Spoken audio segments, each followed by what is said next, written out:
Bem-vindos a esta análise. Hoje, a gente vai direto a um ponto crucial para entender o cenário político atual: a autocracia.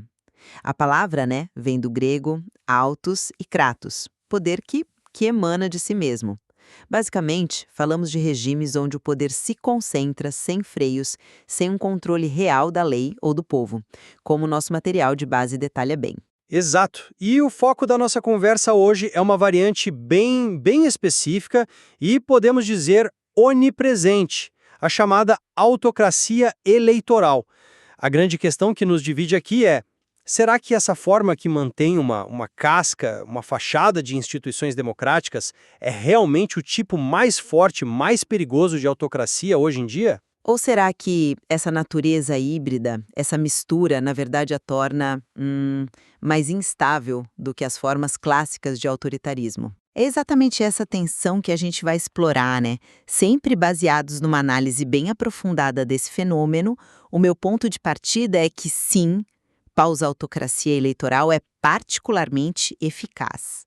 Justamente por essa capacidade de simular legitimidade usando as ferramentas da própria democracia e ainda por cima de forma bem sofisticada com a tecnologia que a gente tem hoje. Já a minha leitura é um pouco diferente.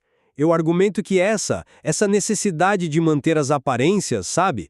Essa dependência da fachada democrática, na verdade isso abre brechas, cria vulnerabilidades importantes que podem tornar esses regimes, bem, talvez menos sólidos a longo prazo do que parecem à primeira vista. Certo, então, começando pela minha visão, eu vejo a autocracia eleitoral como uma jogada de mestre. Mesmo. Uma adaptação muito inteligente ao mundo pós-Guerra Fria. A democracia virou quase que o padrão ouro de legitimidade internacional, certo? Então esses regimes, em vez de bater de frente, eles cooptam a linguagem, os rituais democráticos, fazem eleições, mantêm parlamentos, tem uma constituição lá bonitinho no papel, como o material que a gente analisou descreve. Isso serve para ganhar uma certa aceitação, tanto dentro quanto fora do país. Não é um golpe clássico que derruba tudo. É mais sutil. Eles esvaziam a democracia por dentro. Como? Manipulando as instituições, controlando a mídia, fazendo o tal do aparelhamento do judiciário, né? Ou seja, enchendo as cortes com aliados, mudando a Constituição quando convém e ainda usam tecnologia de vigilância e desinformação de um jeito muito mais discreto, mas talvez até mais eficaz do que a repressão bruta das ditaduras antigas.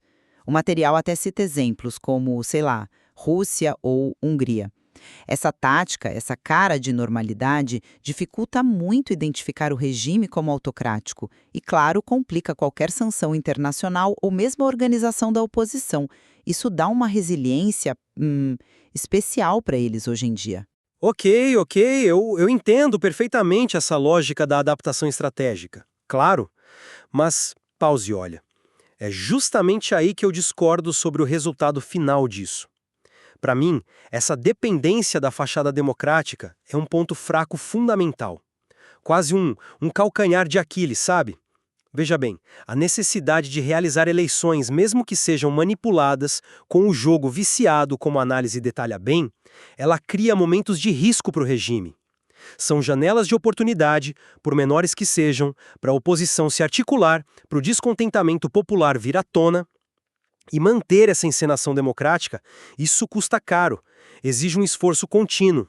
Não é só fraudar a urna, é controlar a narrativa 24 horas por dia, justificar medidas repressivas como se fossem, sei lá, legais, aparelhar cada instituição e, o mais importante, isso expõe o regime a críticas usando as próprias regras que ele finge seguir. Um regime totalitário clássico, ou uma ditadura militar, como as descritas no material, não tem essa dor de cabeça, né? Impõe sua vontade na marra e pronto. A autocracia eleitoral vive numa corda bamba, uma tensão constante entre parecer democrática e agir autocraticamente. E essa manipulação da informação, o controle tecnológico, por mais avançados que sejam, não são a prova de falhas. Vazamentos acontecem, a máscara pode cair, o cinismo pode crescer e minar a legitimidade que eles tanto tentam fabricar. O risco de de desmascaramento é constante. Hum? Mas essa corda bamba que você descreve, eu vejo mais como uma plataforma estratégica do que como uma vulnerabilidade inerente. Você diz que a fachada é um ponto fraco, eu digo que ela é a principal ferramenta de sobrevivência deles no cenário atual. É justamente por manterem essa aparência de instituições democráticas que regimes como o da Hungria, por exemplo, que foi citado na nossa análise, conseguem operar e implementar mudanças profundamente antidemocráticas, mesmo sendo membros de blocos como a União Europeia, que se dizem defensores da democracia. Como explicar isso, se não pela eficácia dessa fachada? Ela funciona como um escudo, sabe? Dificulta a formação de um consenso internacional para agir de forma mais dura. Internamente, confunde e às vezes até paralisa a oposição, que muitas vezes se vê forçada a jogar o jogo dentro das regras tortas, né? Impostas pelo regime. A cooptação dos rituais democráticos, como você mesmo chamou, desarma parte da crítica. É muito mais complexo enfrentar isso do que uma ditadura militar óbvia. Você não acha que essa capacidade de operar por dentro do sistema internacional e doméstico é uma força tremenda? Eu concordo que é uma estratégia complexa, sem dúvida, mas eu insisto no custo interno e na tensão que ela gera. Essa necessidade constante de justificar o injustificável, aparelhar o judiciário para garantir decisões favoráveis, mudar a Constituição para se perpetuar no poder, coisas que o material chama de manipulação institucional. Isso cria um discurso oficial que frequentemente bate de frente com a realidade que as pessoas vivem no dia a dia. Essa legalidade forjada, essa fachada, pode até funcionar no cenário internacional por um tempo, como você mencionou no caso da Hungria na OE, mas internamente a percepção de injustiça pode corroer a base de apoio do regime. O caso da Venezuela, também abordado no material, talvez ilustre bem isso, né? Ali, a fachada democrática, que já foi mais robusta, foi se desgastando a ponto de perder quase toda a credibilidade, tanto dentro quanto fora. Isso acabou expondo a natureza autocrática de forma mais crua e, veja só, gerou mais instabilidade, não menos. A necessidade de fingir o tempo todo pode esgotar a legitimidade mais rápido do que a gente pensa. A máscara fica pesada demais, sabe?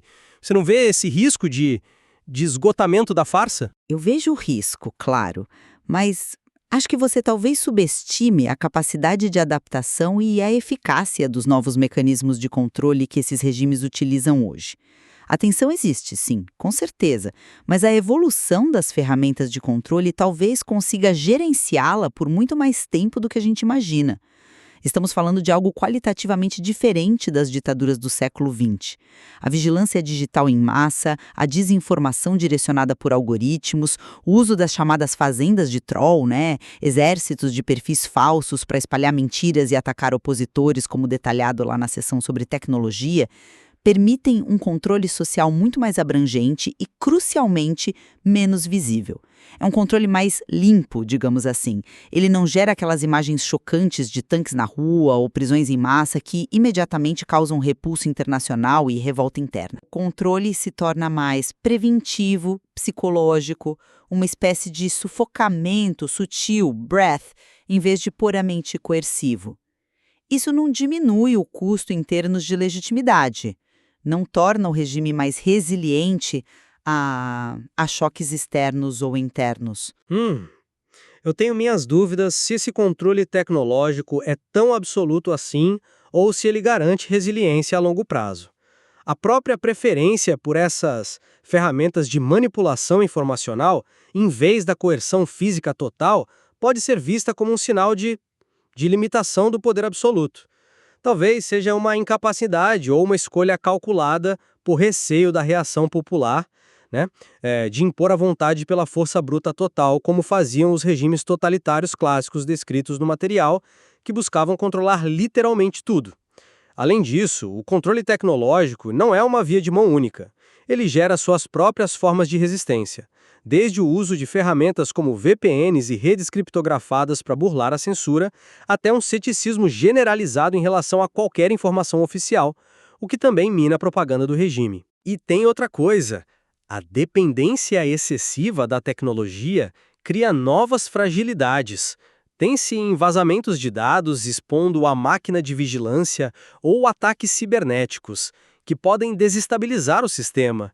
Não me parece uma panaceia para a dominação eterna, sabe? Você não acha que essa dependência tecnológica também é um risco em si? Todo sistema tem riscos, claro, mas, comparativamente, essa abordagem menos brutal, mais focada na manipulação e no controle tecnológico, ela não contribui para uma aparência de maior estabilidade, pelo menos. Ao evitar a repressão aberta e manter essa fachada de normalidade, a autocracia eleitoral pode gerar menos ressentimento popular imediato. Ela parece se encaixar melhor nas expectativas de governança do século XXI, mesmo que superficialmente. A retórica desses líderes, como o material aponta, sempre vende a ideia de estabilidade e eficiência contra o suposto caos da democracia liberal. E, na prática, muitos desses regimes conseguem parecer mais estáveis por períodos mais longos do que ditaduras que viviam de crise em crise por causa da violência explícita.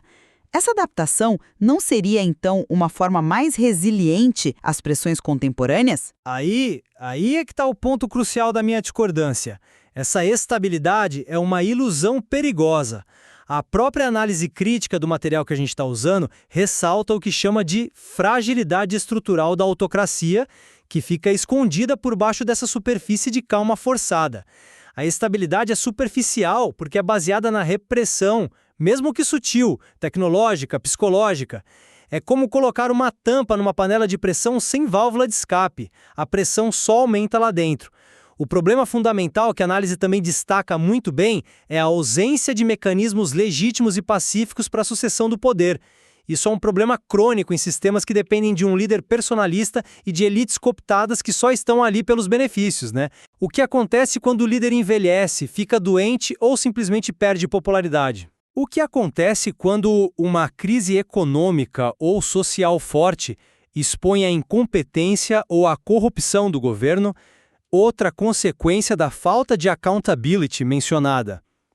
A história e a teoria política sugerem que a mudança nesses regimes, quando finalmente acontece, tende a ser abrupta, muitas vezes violenta. Golpes palacianos, revoltas populares, colapso do Estado. Essa estabilidade aparente pode ser só o prelúdio de uma instabilidade muito maior e mais destrutiva lá na frente. É o paradoxo da estabilidade autocrática. Ela carrega dentro de si as sementes da sua própria queda. Muitas vezes violenta. Não te parece que essa estabilidade é, na verdade, uma bomba relógio? Entendo o seu ponto sobre o risco da sucessão e a fragilidade oculta. Mas, fechando minha linha de raciocínio, eu ainda sustento que a autocracia eleitoral representa uma evolução. Preocupante sim, mas muito bem adaptada do poder autocrático para os nossos tempos. Ela mostra uma capacidade notável e diria até insidiosa de usar as ferramentas e a própria linguagem da democracia para corroê-la por dentro, tudo isso enquanto mantém uma fachada que lhe dá uma sobrevida e uma resiliência que a gente não pode ignorar no cenário global. É uma forma de dominação mais sutil, talvez, mas nem por isso menos eficaz e possivelmente mais difícil de desmontar do que as formas antigas. E eu finalizo reafirmando minha perspectiva. Apesar de toda a roupagem moderna e da sofisticação tecnológica, a autocracia eleitoral carrega contradições e vulnerabilidades que são inerentes à sua própria natureza híbrida.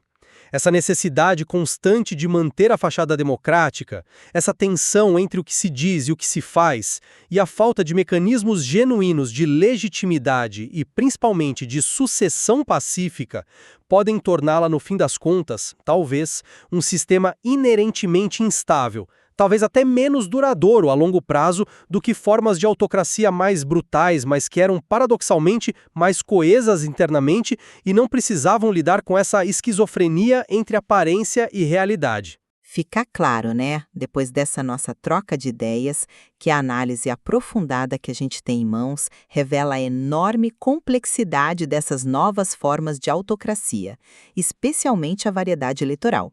Não é um fenômeno simples de classificar como apenas forte ou fraco. Compreender as nuances, os diferentes mecanismos de controle que eles usam, as estratégias de legitimação e, claro, as fontes de fragilidade é absolutamente essencial para quem quer entender a política hoje. Sem dúvida. E o material base nos dá muito mais pano para manga, muitos outros pontos para refletir sobre a resiliência versus as vulnerabilidades desses regimes. A questão de qual forma é, em última análise, mais perigosa ou mais estável continua em aberto. E talvez seja bom que continue assim, né? Nos convidando a manter uma análise crítica e atenta ao que acontece no mundo. Porque esses regimes eles estão em constante evolução.